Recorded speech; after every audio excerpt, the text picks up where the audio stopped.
So I have a project that we are doing today. I'm in my craft room. You can see I have everything, like, look, let me see if I can, it's all shoved up here into this little nook. And it's because today, this wall that's behind me, we are going to be putting brick wall in, or like faux brick, like the paneling. And I'm going to be like painting it and distressing it to make it kind of look like a grayish tone color to kind of go with the lighter color of the wall. It's a really dark paint that I have on there now, and I've never really been completely in love with it. And I've rearranged the room to kind of have like all my craft stuff fit better. Because like I said, this is our dining room that I converted into an office with French doors. So that is the project that we are working on today, and I'm hoping to document some details here so you guys can follow along today. Look at that, I need to sweep the dust. Ooh.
Okay, so I'm done like randomly painting bricks here and there, and I know it looks like really kind of funny.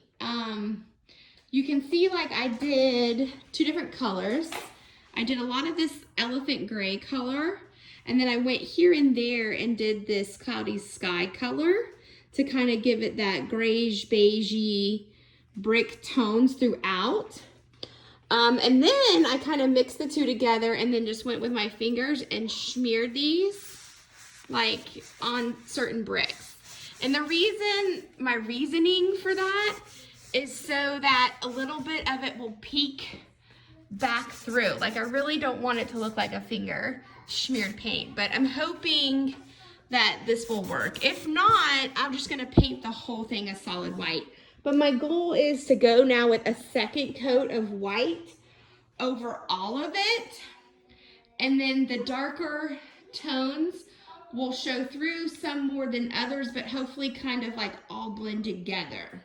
That's my hope. We'll see. If not, a third coat of solid white it will be.